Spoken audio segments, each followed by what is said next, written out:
Three convicts escaped from Alcatraz in 1962. We know they chiseled out of their cells. We know they snuck across the prison roof and down the side of the building.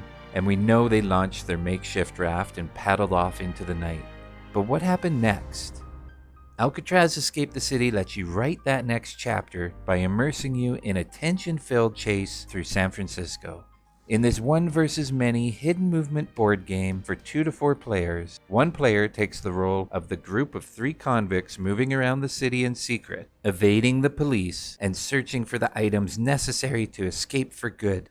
Up to 3 other players team up as the police force, seeking to narrow down the position of the convicts, capture all 3, and send them back to Alcatraz. The police have an ace up their sleeve. One man left behind during the escape knows the plan, and he is singing like a canary. So far, he's spilled that the convicts plan to find clothes, steal a car, rob a bank, and then forge passports in that specific order. He also let loose that the convicts will always cross the city each time they find an item, in the hopes of throwing law enforcement off their trail. Meanwhile, the phones are ringing off the hook with tips from all across the city, which will further assist the police in narrowing down the convict player's location, as long as those pesky prank calls can be avoided. The convict player moves by placing a numbered card face down in the 1 spot next to the game board. The police team then asks a question, and the convict player answers. Then each police meeple moves and searches a numbered spot.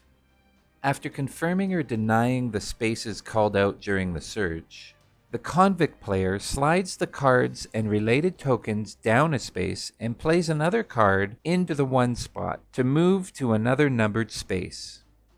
The police ask another question and then move and search a second time.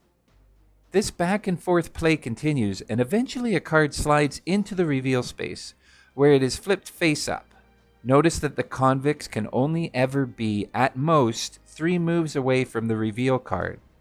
This makes the game incredibly tense for the convict player and keeps the information coming fast and furious for the police team. A red stakeout token is placed on that spot, and the convicts can no longer move to that space. As more and more red tokens are placed out on the board, a trail of where the convicts have been starts to emerge, and movement for the convicts gets tighter and tighter. During a search, if any number called out matches a face-down card, that card is immediately flipped face up. If a card in the 1 slot is flipped, it is a capture. If the police team captures 3 times, they win. Throughout the game, the convicts will have a few tricks to play. Prank calls let you refuse to answer a question.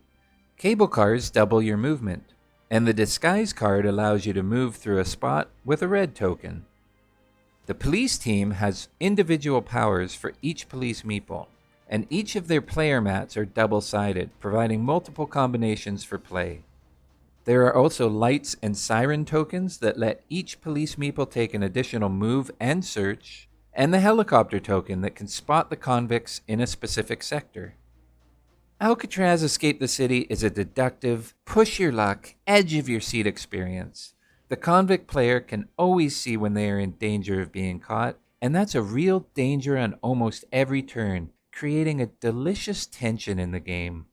It's an adrenaline rush that only ratchets up as the police team openly discusses where they should move to next, with the convict player sitting there mentally chanting, "Not there, no, don't say 42, don't say 42, don't say 42.